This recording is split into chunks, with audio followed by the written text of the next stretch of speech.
Welcome, everyone, to the Information's TITV. My name is Akash Basricha. It is Thursday, September 18th. We have got another full tour of the tech sector planned for you today, folks. We are recapping everything from last night's Meta Connect event. It was quite the doozy, and we're going to break it all down for you here today. We're also going to give you some inside analysis on what we know and what we don't know about the TikTok deal that is still working its way through negotiations. We've then got the CEOs of DocuSign and Clear coming on for an exclusive interview and some news that they're going to break here on the show today. And we're going to close out with a very special conversation with the CEO of the Runway. We've got a lot to get to, so let's get right on into it. Meta put on one of the biggest wearables events yet last night, unveiling a new Meta Ray-Ban display for about $800. It basically is a smart glasses with a small display on it on the inside. These are normal glasses, but I haven't tried the one that we've got somebody coming on the show who has. Just to give you more context here, the company also unveiled new Ray-Bans without the screens and also new sporty Oakley glasses, which they don't have the screen. They have other smart features like the speakers and the cameras. I want to bring on Ben Beharin, who is the CEO of Creative Strategies. He's an expert in all things displays, and he was at the event last night. Ben, it's great to have you. Welcome to TITV. Yeah, good to be here. Thanks for having me. Okay, so give us your high-level reflections. What did you think of the event last night? Yeah, I mean, I think the main event really was the rumor that became true of Meta Ray-Bans with display. I mean, I think, Meta's been very, very public about their desire to be an augmented reality, type of a play in terms of glasses. I even did the Orion demo last year, which is something that a lot of people, in tech circles did, which was kind of their vision of the best expression, if you will, of augmented reality in glasses. What you get with this new product, Meta Ray-Bans with display, is kind of a slimmed down version of that. Still a very high color, resolution display that you can use with gestures, like Mark's showing there with the neural band, which is really, to be honest with you, a crazy experience. That this thing basically like knows the intent of your click, right? And it can differentiate between a finger click, a finger swipe, etc. So Did it you was get really a chance to try them? I did, yeah. So walked around kind of a demo room that they had. I took some pictures. I put it on Twitter as best I could. The Yeah. display from my view, which is just kind of in the lower right. You've got calls there. You can do messaging. Yeah. Two parts of that demo. How did you like? You tell me about how you. I mean, were you? We saw the demo. The demo had some hiccups, but when you used it, were you experiencing similar hiccups, or did it work okay? No, it worked fine. I mean, every demo we had worked well. There was two that kind of really set it for me, because these are the differences from Meta Ray-Ban without a display. Like, you can listen to music right on those products. You can talk to Meta AI. It can see what you know. But the live translation one was probably the most interesting. Like, I just never seen anything quite like that, where you were talking to a person, and as they're talking, the captions come up on the screen. So, whatever language it supports, you could imagine that. And then the other one was just using the glasses, and their demo was, take a picture of, an art photo and say, what kind of style, like, tell me more about this art. And instead of just telling it to you, it brought up a picture and gave you more visual information on that design, which I thought was actually pretty cool. So things like that, right? Right.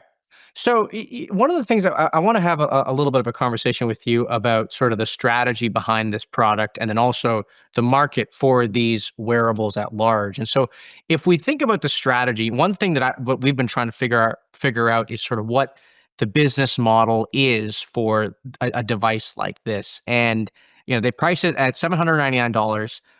It's, it is what it is. Yeah. The broader question though is, do you see them making money from the device itself? Do you see advertisements coming into play in a couple years? Do you see sort of a subscription offering being the main way to make money? How do you think about that?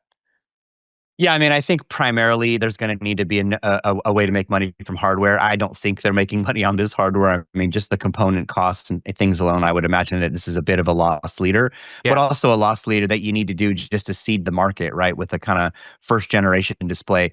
I think they have every intention to make money on this hardware someday. I think that they have ambitions to be very similar to Apple, if you will, but maybe not at the same price points. I think Mark's always been very clear. We want to make these things affordable.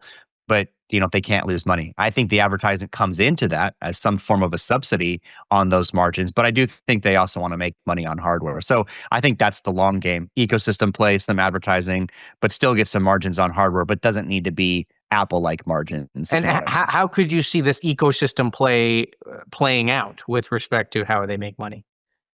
So the big one being, there's an app part of this that gets interesting. They're going to want to have apps that come a part of it, right? So again, think about the app store for iPhone or mobile, right, for augmented reality and virtual reality. I think that's a play that they want to. And again, like you said, pass through for subscription revenues. Maybe these are all things that you're doing more with in terms of multimedia, other apps and services that you might subscribe to as a part of the Meta ecosystem. So that's obviously WhatsApp and Facebook and Messenger and a host of other things that they do. So I would again look at it as an ecosystem whole, very similar to the way that you'd analyze Apple as an entire ecosystem with all the parts of hardware, software, services, things on top of that coming into play in a multiple device experience, right? Not just the Horizon headset, other things they'll do. It's all part of a broader hardware strategy. Right. I want to ask you, when you were using the devices, one of the questions I have around these AI tools is if the AI is good enough to justify putting it in the hardware. Because, I mean, there's two challenges here. One is getting the hardware to work, and then one is getting the AI to work. And I mean, my question for you is, do you think the AI is good enough? Because, I mean, look, there are still issues that come up with it, right? I mean, even Apple's devices, we've talked a lot about how good Siri is and how good it's not.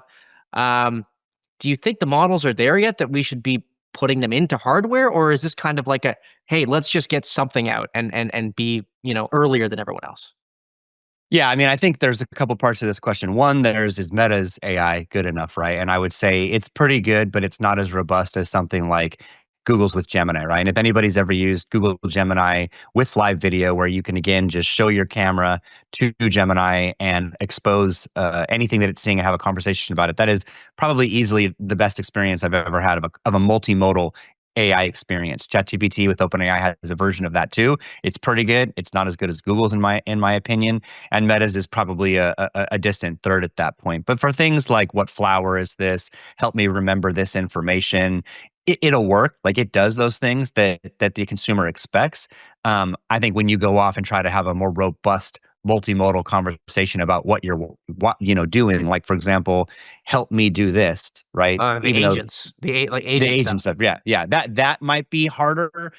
Again, they want to go there, and we're in the very early adoption cycles of this. Yeah. But as you know, right, Google also has products like this that should be out in the next 12 months. I would expect Gemini will deliver quite a multimodal experience as well in glasses. So point being, this space is heating up. I think we're on the cusp of multimodal, and the next 12 months, I think, will really show whose models are the best and really what consumers want to do with these things, because that's what we don't know yet. So try it. Let's see what they do. Meta's got the first real large scale attempt at AR glasses. So we'll see. I think the behavioral learnings of this is probably what I'm most interested in. And what are you expecting from the Google? I mean, you talked about Google. We were all watching the event as well when they did the demo. What are you expecting from that product? Do you expect that to be significantly better than this one when it does come out? When do you even think it will be out? Yeah, I mean, I think the target is next year, right? There's some collaborations with Samsung, obviously a couple of other glasses vendors like they've talked about. And so I think you'll see those come on. Again, right? Style and variety matters, right? Nobody wants just one or two designs. So you've got to have a breadth and depth of style options, which you see with Meta and you'll see with Google. And Google, I think, will have similar to this roadmap like we talked about, right? Non-AR glasses, so just camera and audio, and then ones with a display, just to again cover multiple price points, right? So I think that will be competitive. Again, it depends on what brands come to market, how well received those are. They're not as far along as Meta, so it'll take them a little bit of time. But I think it'll be a good first showing in both those categories that we're talking about with the partners they have. Right. Last question for you. We've got Alex Himmel coming on the show. We're speaking to him tonight. We're going to run the interview tomorrow. What questions would you have for him if you were talking to him? Yeah, I mean, I think really doubling down on the positioning, right, in terms of what are these products really, what's their goal, right? What's their ambition? What do we envision consumers will do with these things? I think the use cases is really the most interesting part of this, right? We don't know what people will do, especially once they've given an augmented reality experience, right, in a device. So I think just what are the things we believe people will do? What are the primary use cases that people will attach to Yeah. and find value? That's what I think everybody's after. Because if we can nail those, we'll just call them killer use cases instead of killer apps, right? Whatever the killer use cases are, I What they think that actually use it helps for. sync that Right. the market and more people start, become more interested in this product. Right. Great. Well, Ben, thank you so much for coming on the show. We appreciate it. There are so many more. We didn't even talk about. I did a quick chat GPT of all of these sort of augmented reality type glasses products that are out there. There are a lot of smaller companies Sure. working on products like this, and we didn't get time to go through all those. But maybe we'll have you on again, and we can kind of go through the startup landscape here with respect to these wearables, because I kind of want to know what to make of some of these smaller Sure. companies that are coming out. But we'll have to have that conversation later on. Cool. That is Ben Bajarin, the CEO of Creative Strategies. Okay. Well, the drama around TikTok's life in the US could finally be heading towards a resolution this week after the US and China made progress towards a framework of sorts that could settle both of their concerns. This is a long-running saga that really does not seem to be getting any less complicated. And so I want to bring on our Washington, D.C. correspondent, Sylvia Varnum O'Regan, to talk about what we know and also what we don't know. In fact, she published a piece with basically that exact title this week on our website. Hi, Sylvia. How you doing? Hey, Akash. I'm great. How are you? I am doing well, except I forgot to ask. I don't know if the I don't know if they do prescriptions yet. I was wondering if you can do it, because I wear glasses and I don't know if the display thing comes with prescriptions. Anyway, Something to ask Alex Himmel. I know. Well, you're a former Meta reporter too, so I mean, this is all this all must be like watching watching your old elementary school. Really make the biggest news ever. Yeah, they're making some big moves. Okay, so let's talk about TikTok. So, you wrote this story. I think the best way to sort of think about what we know and what we don't know is maybe the categories you address in the story, which is, you talked about the investors, the board, the product, the CEO, the geopolitics. Let's start with the investors and the board. What do we know about who's going to actually potentially own TikTok and who might have a board seat in the new entity? Right. So, as part of this deal, which has been a long time in the making, there will be a new entity established, right, that will own the US TikTok. And this entity will be comprised of different investors. So, existing investors in ByteDance will own 30% roughly. New investors coming in will own about 50% stake. And then ByteDance, which is TikTok's Chinese parent company, will have a stake of just under 20%.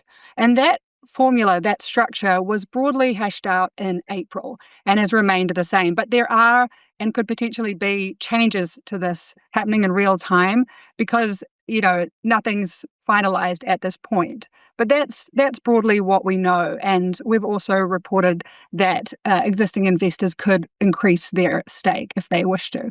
Okay, and what are some of the things that could be changing as we speak underneath our feet?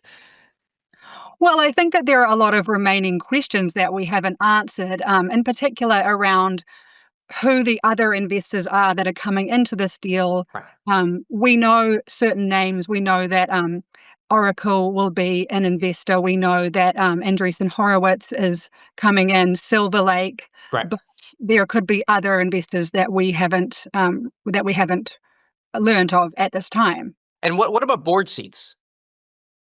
Right. So this is also a really interesting area, right? There will be a board, obviously, and the makeup of that board is something that we're kind of trying to figure out to report out in real time. So we know that Oracle will have a seat on the board, that ByteDance will likely have a seat, but the remaining makeup of that board has not become clear yet.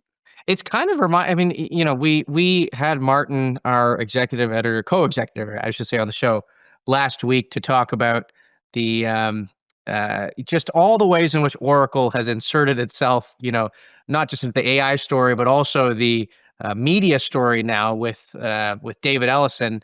And I kind of forgot actually that they're actually a major part of the TikTok story here.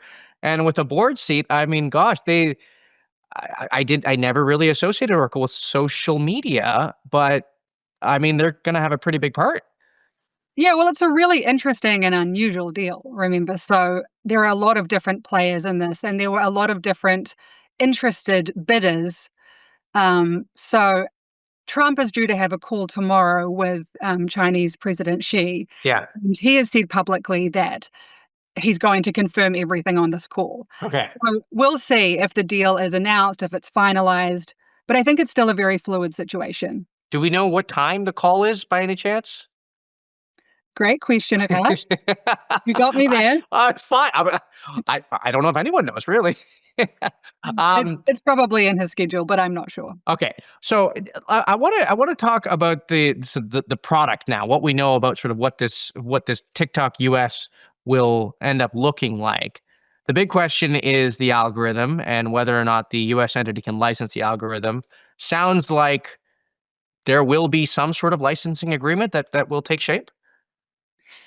Yes, so China has announced that as part of this deal, as it's imagined, ByteDance will license its algorithm technology to this new entity, which will essentially recreate this algorithm for the new product, which will be TikTok US. And we reported in July that TikTok has been working on a new version of the app for US users specifically, which makes sense if you think about it, because it's going to be a new company with a new product just for US users.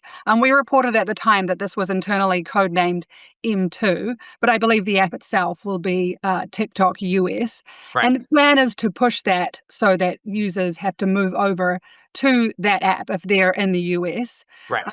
It's been held up a little. So it was initially due to launch on September 5th, as we reported, but the company didn't stick to that timeline, and so it's unclear when that will be launched, but it is part of this still, and that will occur sometime in the future. Right.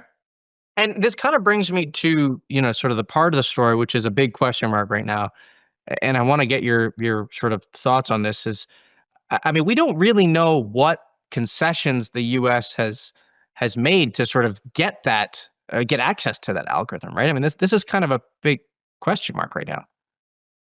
Yeah, absolutely. I mean, it's a huge question. This, as I said, this deal was broadly figured out back in April, but it was held up and delayed over many months because of these trade talks. Right. And so, we were all scratching our head wondering, when is this whole saga going to come to a resolution?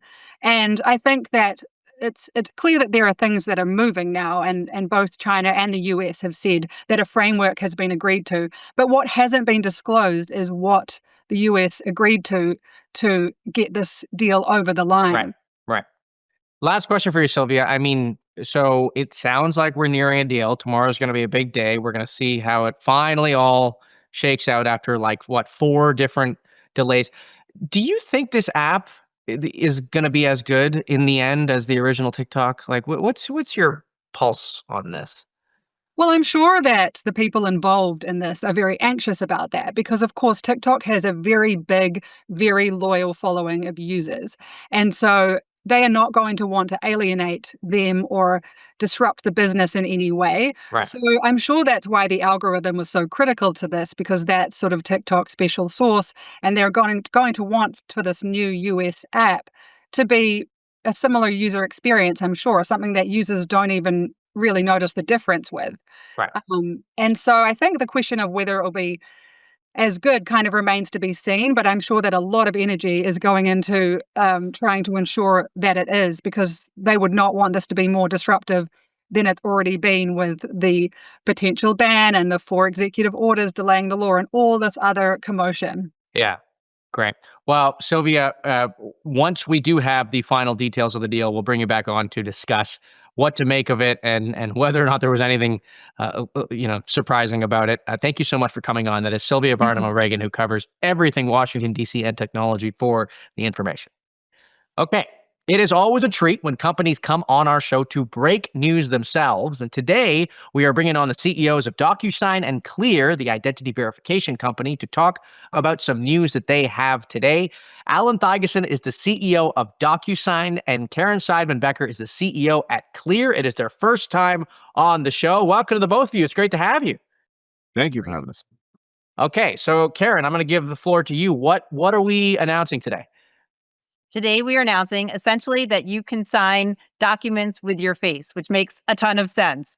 I think in the modern world that we live in, pushing enter just isn't enough. And so our partnership with DocuSign brings total identity integrity to life. And in a digitally connected world, Clear One strengthens trust and security. It streamlines workflows and it sets a new standard for secure identity with a high stake digital workflows. So we're Okay. really excited. And so, Alan, this is a new product that is being rolled out across all DocuSign documents. Like, I mean, Yeah, how can we expect this to take shape? yes, it'll be an option for anybody who's sending documents to be signed in the U.S. Where Clear operates. DocuSign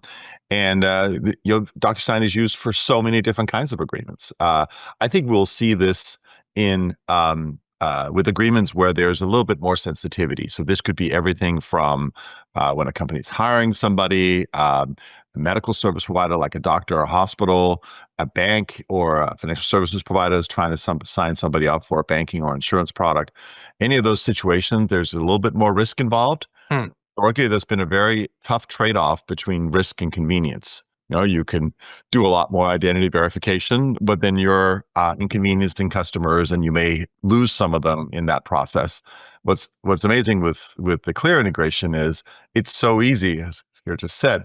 You can just take a selfie and you've identified yourself because of the pre-registered profiles that they have. And so it's I think a very, very convenient solution. And we think not only will this be useful for people who are already doing more advanced identity verification, but it'll allow companies to use advanced identity verification in many more use cases where today that trade doesn't quite make sense.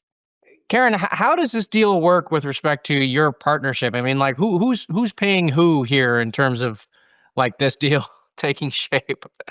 So this is an enterprise deal. And so DocuSign pays Clear. It's incorporated in the DocuSign solution to their customers. And I think, we have two sides to the business, right? So you're thinking about the travel side, which is a consumer subscription-based business. Yeah. Our Clear One business is an enterprise secure identity platform. And what you're seeing today across enterprises, whether it be in healthcare, as Alan talked about, or on the workforce side, or in the digital workflows, is that the cost of getting it wrong is massive. 80% of breaches start with compromised credentials. Right. And so, quite frankly, for a long time on the enterprise side, we were a solution looking for a problem. The world has now recognized in enterprise that they need to secure identity. It's foundational across so many different parts of their business for both their workforce as well as their customers. So, Alan, you are Karen's newest customer. Looks like you're paying Clear. Okay. How much you paying her? I can't disclose that. Not enough. A fair amount. Well, I'll tell you what. I mean, look, we got the two of you here. Karen, Karen, if you want to renegotiate the deal right now, we can do that live on air. I don't want to renegotiate it because I'm really excited about this partnership. Okay. But what I will say is that we do want to raise awareness for customers. And I think that is the important point. And to what Alan said, people thought there was a trade-off of safer or easier for a long time. And nobody wants to bring more friction to their customers. And today, the need for securing transactions, for securing identity, insurance, financial services, healthcare, by 2028, 1 out of 4 job applicants will be fake. And so I think raising awareness and driving utilization is really what we want to do together. So do you see a world where Clear, because this is actually something we've talked about on the show, that, the recruiting process being, you got all these, am I hearing an echo there? You guys getting an echo for you? Oh, I think we're back. We're good. Okay, we're doing it live There was though. a little echo for 10 seconds there. Yep. It's all right. That's the beauty of being live. We're back. What was my question? Oh, so we were talking about recruiting, and we've talked about AI-generated resumes, and we've talked about AI, AI agents being the one to scan through resumes. So, Karen, do you see a future where Clear, you have to authenticate yourself to apply for any of these jobs? I actually think that would be a pretty good idea. So the answer is yes, and we're already doing some of it. We see workforce and the workforce journey as a large and necessary solution, if you will. So we're partnered with Greenhouse. So when you're applying for the job, to ensure not only that you're a live human, that you are you, and then Okay. connecting you to your credentials, right? That's going to be a really important part. We're partnered with DocuSign, which is also part of the interview or job acceptance process. We're partnered with Okta for enterprise authentication. And so this journey through the workforce, think about how analog it still is. And now in the world of AI and deep fakes, to your point, it's easier than ever. And then there's a hybrid work environment. I don't even see you walk into the office for a job interview. So lots of people have said, beyond North Koreans infiltrating our workforce, like I interviewed somebody, they passed the tech test, somebody very different showed up on day one. You've got to connect all those things together. That's identity. Yeah, we've had that issue as well. I mean, we've long been used for a variety of employment-related use cases, particularly in the hiring process, whether it's employees or contractors. And different companies apply different standards for different stages in that process. So we've had a range of identity verification solutions for a while. Many of you probably have tried knowledge-based authentication for sort of the legacy technology. You can do video verification as well. But what's so interesting about the Clear integration, you get a very high level of security with a very high level of convenience. Right. That's like that's the perfect Right. perfect trade, right? There's a very high level of security if you're forced to go into the bank branch or you meet Right. with a notary, but that's really not very convenient. And so I think we are at a Goldilocks level of convenience and security, and that's, I think, what's very exciting. And we will see that not just for hiring, but for Right. as I said, all kinds of financial services, transaction, health, government, etc. And then Alan, sorry, if I can just add to that, I think the other important point, at least from a Clear perspective, is that the well over 33 million people on the platform who are already enrolled can just click once, right? So that concept of enroll once Right. and use everywhere, the power of the platform. And the other thing I would say to Alan's point is the trust in Clear's brand and DocuSign's brand are very high. And so the adoption, when people trust the security and the privacy, are really important. Right. Alan, I want to come back to you. I just want to take a minute to sort of ask you about DocuSign's business more broadly. You know, it's kind of been an interesting business to follow. I mean, growth has kind of, it's sort of at this steady, it's approaching 10%, not quite 20%. It's growing slower than other SaaS businesses. But I mean, look, the company's generating cash. You're chugging along. How do you think about this fitting into your growth strategy, and what is there a plan to get growth back to sort of that 15-20% growth even someday, and could something like this help you with that? Well, yes. So first of all, I mean, DocuSign went through quite a roller coaster ride during COVID, as you can probably Totally. remember, right? And so we went from being a very well growing company to growing incredibly fast. And then when COVID reset, some of that one time business went away, and some of the overbuying had to correct. We're now through that, and I think in a steady growth phase, as you said. But we're cognizant. I joined as CEO a little under 3 years ago. And I was cognizant that we probably couldn't achieve our growth ambitions just off the strength of our signature platform. As great as it is, and as much opportunity as there still is to do more there, particularly internationally. And we had always been thinking about the entire agreement journey. If you think about what DocuSign did with signing, is we took that high value, high pain moment of executing documents and made it simple and convenient. Right. But agreements go through an entire journey. They have to be drafted and negotiated and approved internally. And then, yes, they have to be executed. Often there's an identity verification step, as we're talking about today, that precedes signing. And then you want to manage the agreements after you're done. And so we've launched an entire suite of agreement management solutions that leverages modern AI. And that's really the growth platform for the company. And we're starting to see really, really good results from that. So we've shared publicly, we already have over 10,000 customers live on that platform. We have almost 100 million contracts that have been uploaded and are now being managed with AI, where you can extract all the metadata. Do you ever think about buying, some of these really neat sort of AI infused contract platforms, that help you sort through contracts? And if you have already, we did actually. Okay. I was like, oh man, gosh, you should have looked that up. No worries. Well, of course, we had a lot of that capability. Yeah. We are one of the leading contract lifecycle management platform for contract specialists, but we now want to democratize access to contracts, right? So we needed something bigger and more robust. Some of that we developed internally. We bought a company called Lexion, which was a leading contract AI company last year. And we continue to look for targets that can augment our capability. Well, we have a lot of in-house capability. We are the largest player in agreements by far. Right. And we have access to 1.7 million monthly paying entities, businesses, government entities, nonprofits. So we have an incredible starting position because of the trust and access that we've built with our signing platform. And I think that positions us very well for this broader opportunity. Karen, I started with you, and I'm going to give you the last question as well. As you think about Clear, I hate to bring AI into everything, but I am actually genuinely curious about the ways in which AI has made identity verification harder and increased the risks of identity theft, and then how it has provided an opportunity to combat that. How do you think about that? And my other question is, you guys are sitting on so much data with respect, you're going to get a whole chunk of new selfies, coming to you. I mean, do you ever think about how you could use that data to train your own models? Are you doing that already? What does that look like? So let's start with AI creating more challenges in the identity world and a bigger need for a trusted, secure identity platform. And then let's talk about how we're using AI here every day.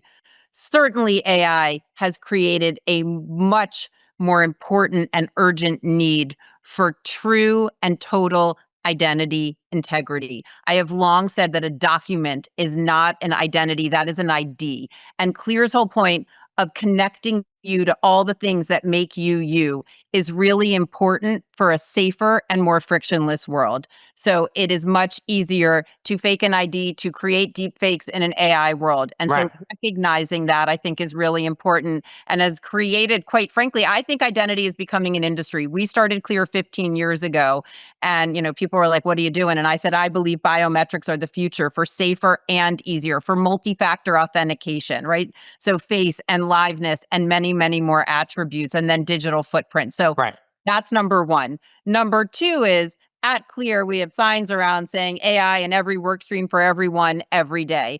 I think AI can make our business efficient. I think it can personalize and enhance the customer experience. And I think that from a data perspective, I would say privacy and security are job one over here. So our models and the things that we're doing are not, interfering with our customer privacy and data security. And that is massively important to us. Our brand is known for trust, but certainly we are doing a lot when we think about machine learning and our own, being vertically integrated from our own tech stack to ensure greater security, and I think a much more unsecure world. One of the things I've said is we want to be a trust mark in a trust-starved world.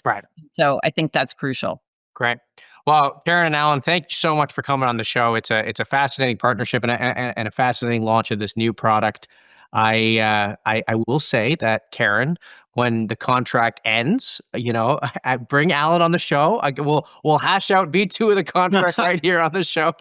And 1.7 million customers, so we want them all. Well, I can help you. I can be the third-party arbitrator for that. How about that? Okay, that's Alan from DocuSign, and that's Karen from Clear. Thank you so much for coming on the show. We are moving right on into our next guest, folks. Okay.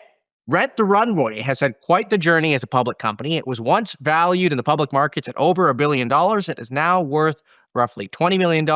Last month, the company went through a restructuring plan that saw three private equity firms take 86%, three lenders, I should say, take 86% of the company and eliminate a bunch of the company's debt. And really, the company now finds itself at a fascinating point in its history. I want to bring on CEO Jennifer Hyman for a conversation about how she's thinking about this moment for the business and where she wants to go from here. Jen, it's great to have you. Thank you for joining us on TITV.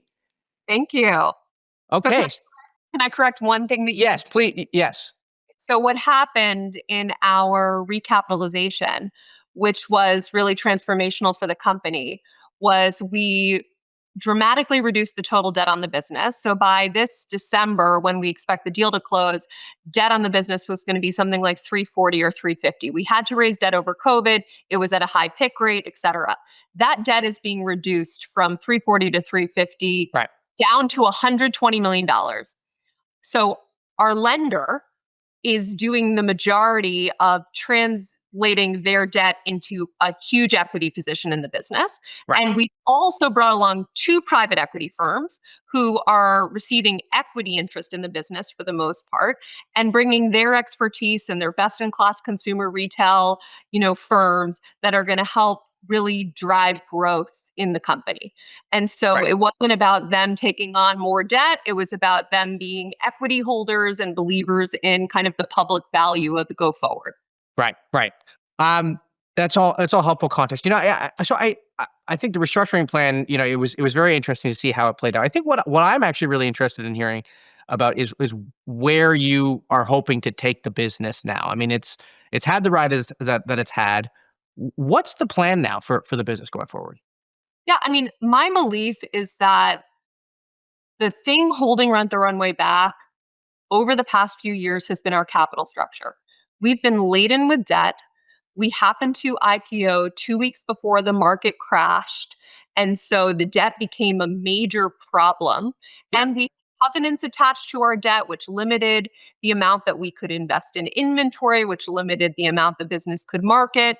And over the past, 18 months, I have been working on a really transformation plan for the company to bring this company back to growth. And Which is what? What is the plan? the plan is to bring the company back to growth. Okay, And how do we do that? so what we're seeing, just to start with the positive, is that our subscriber count is up 13% year over year after being flat for many years. We have the highest net promoter score we've had in about 5 years. We are now growing revenue again.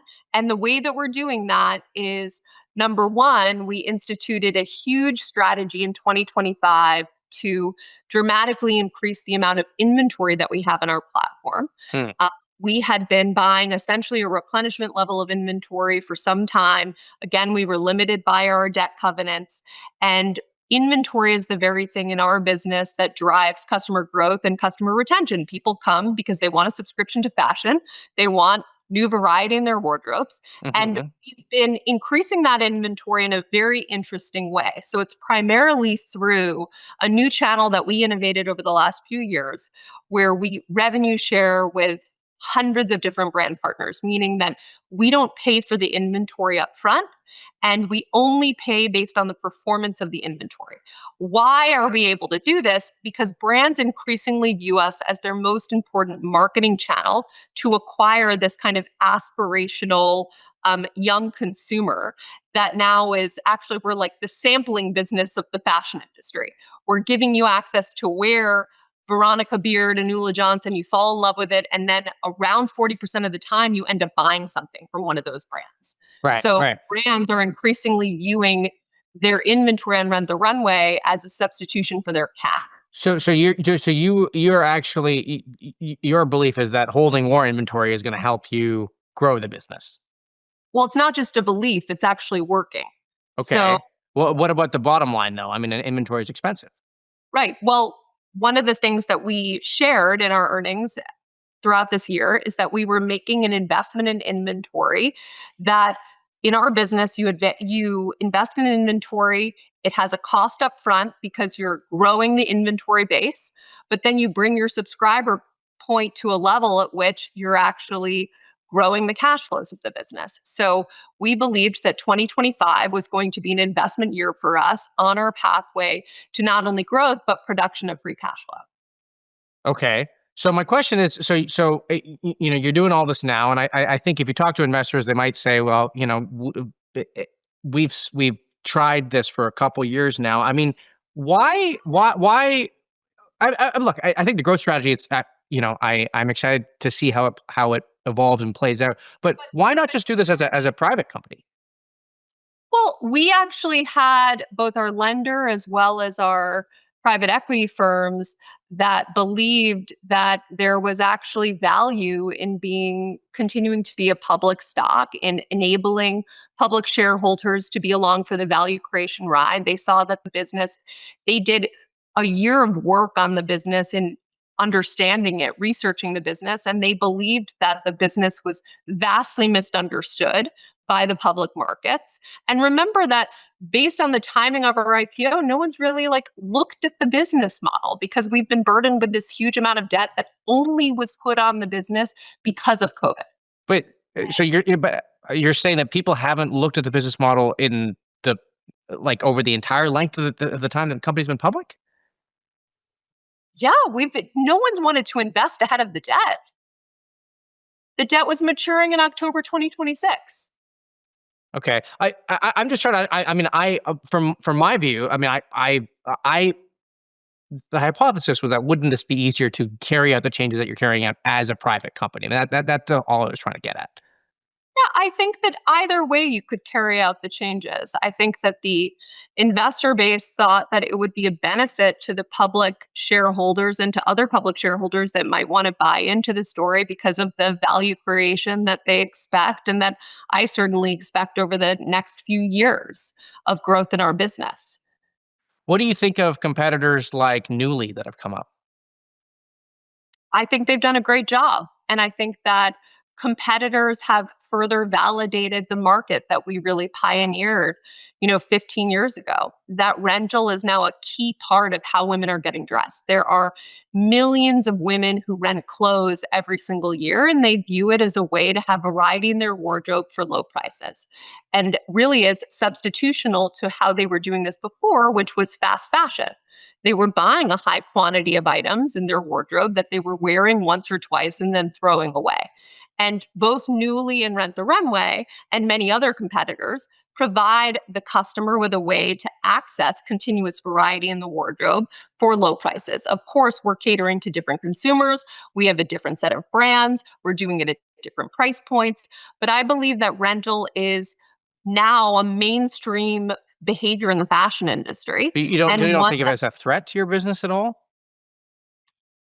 I view, just like people buy clothes at Walmart and at Macy's and at Neiman Marcus, I think that in the rental business, there's going to be different rental businesses that cater to different segments of consumers with different inventory bases. Right. So we carry a completely different kind of inventory than Newly at a higher price point. We're certainly targeting a woman who is more put together, who's slightly older, who is a professional, who's going into work, and who wants designer clothing. Whereas Newly is catering to someone who is comfortable with a sub-$100, who was excited about a sub-$100 price point and primarily is not as concerned with brand. Right. I do want to ask just, the business of fashion more broadly. You've been in this space for so long. How have you seen the business of fashion change and how do you think it's going to continue to change going forward? I think that the business of fashion has continued to, some of the tailwinds that I recognized 15 years ago have continued to play out in even more accelerated ways. So the consumer wants more and more variety, meaning that she constantly wants to discover newness. She wants new brands. There's a lack of customer loyalty to specific brands, and that is accelerating. And we see that both in the fashion industry as well as the beauty industry. Second thing that we see is that the customer wants more for lower prices. So the way that she's thinking about her rental subscription is she's paying $164 a month for 10 items. So she's thinking about it as $16 an item, and she's comparing that with where else can I get things for $16 an item? H&M, Shein, Temu, Zara, and she's kind of comparing kind of price points in that way. Social media has completely proliferated and accelerated familiarity with fashion overall. So fashion in general has become far more mainstream in terms of knowledge of brands. and knowledge of trends. So it's much more rapid that the mainstream consumer actually wants styling, wants to look great, wants access to fashion. And we see that in kind of the demographics of the folks that are coming onto our platform. It's much more diverse from a geo standpoint and an age standpoint and an income standpoint than it ever has been before. And I think that there is also, over the last 5 years in particular, a exhaustion that the customer has with the luxury price point, where over COVID, luxury players took price up significantly, and because they could, and because people had a lot of savings at home and they were using it on high-end stuff. And You don't think that's continuing? it hasn't continued. If you look at the earnings of the major luxury players, I think they've outpriced themselves from even a wealthy consumer. A wealthy consumer now looks at the price of a pair of boots or a handbag and they're like, this just doesn't make sense. I can buy the Pauline version of the bag for $400. I don't have to pay $9,000 for this bag. Right. So I think that there's a reconstruction of the industry that's happening right now that's really fascinating. Right. Last question for you, Jen. I mean, you talked about sort of the positioning for the company going forward, and some of the strategies you've put in place. As you've looked at the last couple of years for the business, is there anything you would have done differently? I think that the number one thing that I would have focused on was at a point when we were trying to just save cost and kind of survive. I think that we had to kind of go big at that point into inventory and into kind of more casual everyday inventory. I think that COVID had this negative impact that was several years on our business, because prior to COVID, people primarily used Rent the Runway to get dressed for special events and for work. And clearly people didn't go back to the office they haven't gone back to the office 5 days a week. And it took them until really this past fall to go back to the office 3 days a week. Yeah. I think it would have accelerated our entry into elevated everyday casual. And that's one of the things that I think Nuuly did really well. They didn't have the kind of baggage of having started as early as Rent the Runway. So they hadn't built up their inventory base much prior to COVID. And they were able in 2020, 2021 to kind of fill their site with basically just everyday basics. And that casual inventory, interestingly, is what is really powering rental right now. So the very categories that people thought, oh, someone's never going to rent jeans. Yeah. Someone's never going to want to rent a casual top. And in fact, they do. They actually want to use rental every single day, whether it's something casual, it's to the office, or special occasion. So I think that I would have accelerated our entry there and kind of taken a much bigger risk on inventory in 2022. And is there anything, a little bit more introspective about maybe things you've learned about managing a company, things you might have done differently in that respect? It sounds like you have, the strategy. I take your point. Doing what you're doing now a little bit earlier would have helped. But again, I'm sure you've reflected a lot on what you've learned. Is there anything you might have done differently from a management perspective? Yeah, I think that there were times that when we were kind of gearing up for our IPO where we became too potentially process driven and we didn't focus as much on the customer obsession that made us great over the first decade of our business. So one of the elements of our transformation plan has been this tremendous simplification of our goals, refocus on the customer, operating in a way like we did when we were an early term startup in cross-functional pods with really simple goals that everyone in the company can rally behind and understand. I think that as you get bigger and as you become public, you think that everything needs to become more process oriented and more big. Efficient. And yeah. actually, the bigger you get, the smaller you need to be, the more edited you need to be in terms of how you operate as a company. But I think that we, were one of the companies that was hardest hit by the fact that people didn't wear clothes for a few years, and certainly not the clothes that we were carrying. We were the only company that existed prior to COVID in our space that did survive. You know, we unfortunately had to take on debt at that period of time, and we had to survive. And I'm really proud that we've had a resilient team that's been able to do that. We've transformed the business entirely, you know, in the period of 2022 Yeah. to 2025.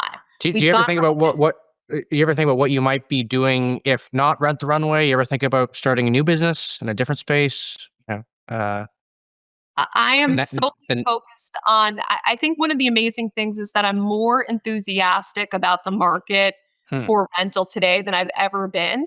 I know that the value on our stock ticker is very low, but what I see inside my business are the biggest, you know, the biggest input metrics that give me confidence about the future of rental overall. Right. The fact that this has gone from being an early adopter behavior to a mainstream behavior, and the fact that the whole industry is on board. I had to beg brands to work with me even 5 years ago. Right. And now every brand is coming to me and say, take my inventory for free. Let me revenue share with you. You're my most powerful marketing channel. This is how I'm reaching a new customer demographic. So I Right. think there's a lot of opportunity ahead. I'm really excited about the recapitalization of the business. And I think it's really an IPO 2.0 where I hope to reintroduce myself both to, you know, the market as well as to the customer, as well as to the media. And I know that there was someone at the information has taken a point of view that maybe rental shouldn't exist overall. It shouldn't be a company. That was the last editorial that, you know, the information put out. And you know, there have been millions and millions of customers of Rent the Runway over the last, you know, decade. We've had over 3 million customers who rent. Pack that alongside the many competitors in the rental space. This is really mainstream behavior that, you know, probably upwards of 10 million women a year can do. Right. Great. Well, Jen, thank you so much for coming on the show. It's like I said, it's a fascinating point for the business, and you know, it's a public company, so it's the benefit for us is we get to see how that strategy plays out. And I want to thank you for coming on the show and talking all about it. That is Jen Hyman, the CEO of Rent the Runway. Okay, well, that does it for today's show. A reminder that we are live on this stream Monday through Friday at 10 a.m. Pacific, 1 p.m. Eastern. I want to thank Amazon Web Services, who is our presenting sponsor for this production. And I want to thank you for tuning in. We really do appreciate your viewership. I'm already excited for our next show tomorrow. And so until then, bye-bye for now.